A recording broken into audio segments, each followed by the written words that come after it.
All right, so I got a lot of people asking me, Ken, what's the best camera to get, especially in 2023? Well, I might have the right answer for you, but or not.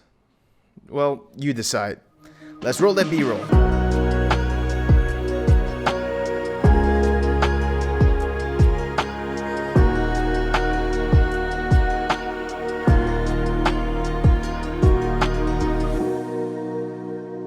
I know, this camera was released in 2018 and it's 2023, but why would I recommend this camera instead? Well, hear me out.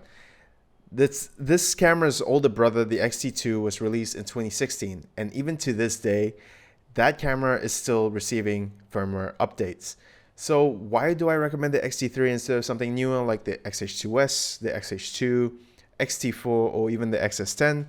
Well, it's really quite simple. See, the images that come out of this camera are amazing. Photos look crisp and gorgeous straight out of camera, and it's just a fun time taking photos with it. You know, when going out walking and doing street photography, I actually prefer bringing the X-T3 over the XH2S, mainly because of its form factor. I mean, look at it. It's so much smaller compared to the XH2S. And it just doesn't scream at someone saying that you're a photographer because of the smaller form factor. And speaking of that, this has the classic Fuji dials, which adds on to the fun. It teaches you how to use a camera like the older days of analog photography, but without having to spend the money on the insane prices of film stocks now. Yep, that's right. I'm talking about you, guy who decided to sell Kodak Color Plus at $50 a roll on eBay. And it was also the first Fujifilm camera to have f-log and dual native ISO, even though they didn't market it. But as you can see, it's a very capable video camera as well as stills. It does have H.265 10-bit 420 internally and 10-bit 422 externally. It records up to 4K 60p and 1080p up to 120 frames per second. And here's the thing, when this camera was released, Sony didn't even have a camera, well, a mirrorless camera that was able to do 10-bit internally or even externally.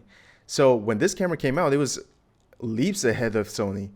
Maybe not in autofocus or low light, but in terms of color sampling and codecs, I found this camera a lot better than Sony's at the time. And best of all, the secondhand market for this small, powerful, amazing camera is so good right now. So then why shouldn't you get it?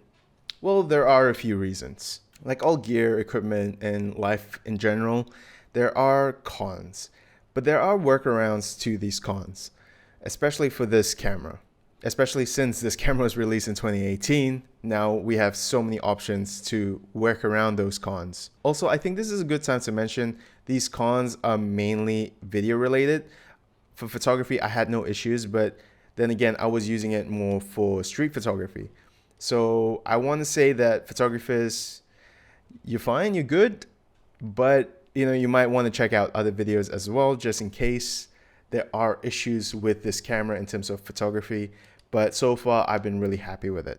So the first thing I want to mention is the battery life. It sucks. The battery life really sucks. It's really bad. It uses the old style Fujifilm batteries, so obviously it's not meant to be for videos, but it's so bad that you'd be lucky to get 20 minutes just recording in 4K 50 or 4K 60p. But the workaround obviously is to use an external power source using a power bank that supports power delivery, a V-Lock battery, or even having the battery grip is a good way to mitigate the terrible battery life. Because with the battery grip, you get 3 batteries instead of the 1. And speaking of the battery grip, you probably want to get one because it does hold more comfortably with the battery grip, if I do say so myself. But that's mainly because I have very long fingers and a large hand, so it just feels better with the battery grip for me.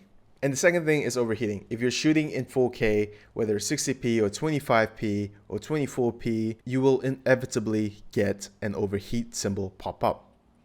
And if you're like me, living in a very tropical climate, then it's not going to help the overheating at all. It's going to be worse. But the workaround is to use an external recorder like the Ninja 5. Not only does the Ninja 5 help the X-T3 overheat less, it allows for that gorgeous 422 color sampling. And without the Ninja 5, you're limited to record only up to 20 minutes in 4K and about 30 minutes in Full HD.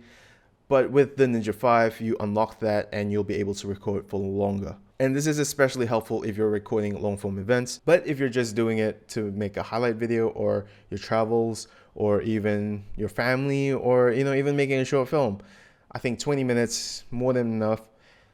That should do it. So it's sort of a win-win there, because you still have to buy the Ninja 5 for a lot more money, and you gotta buy the SSDs and stuff like that. And unfortunately, you have to pay Atomos to be able to record in H.265 even at 422.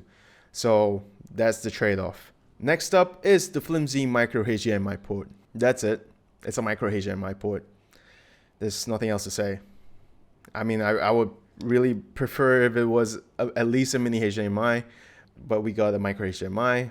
I don't blame them. It's a small camera, but still, kind of sucks. And it's kind of annoying that they still use it even on the X-T5 to this day. So kind of sucks, but I guess it's better than nothing.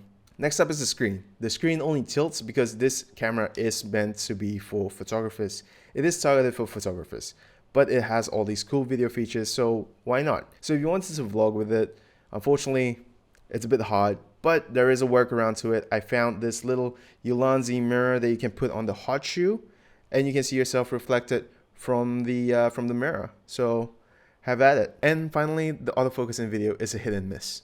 Unfortunately, the only workaround for this one is to use manual focus, which incidentally, Fujifilm has provided handy tools to help you nail that focus right, including focus peaking and focus check. So with all these cons, do I still recommend the X-T3 in 2023? Well, yes, but also no. It depends on how much money you have, right? Obviously, if you do have enough money to get the best of the best Fujifilm camera, go for the X-H2S.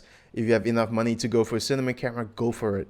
But if you are a beginner and you don't have that kind of cash laying around, the X-T3 secondhand, go for it, because this is a very powerful camera. And especially if you're just starting to learn photography or video, this is a very powerful camera to start learning with, especially at that secondhand price point. And it has all the pro features that you need in an APS-C censored camera that doesn't break the bank. And you'll know that whatever you shoot, and I'll preface that by saying that if you shoot it right, anything that comes out of this camera will look really good. Now, I'm not saying that by going to other camera brands, you'll be at a disadvantage, because just look at Blackmagic. If you want to start learning video, Blackmagic is a good start because they are cheap. And Panasonic GH4, really great camera for a really good price now. And also even the Sony a6600 or the a7S Mark I or Mark II, those cameras are really good to start off with as well. But I just want to mention that, again, with the Fujifilm X-T2, which was released in 2016, it's still getting firmware updates to this day. And I'll also mention that those other camera brands, they have full frame cameras now, and they're very focused on that full frame market. Whereas Fujifilm, the APS-C is the highest of the highest for them. They have the GFX lineup, but they're more focused on the prosumers of the X series cameras, the APS-C sensors. So with the updates and knowing that Fujifilm will be focused on the X series APS-C lineup, you know that you'll be set for a really long time.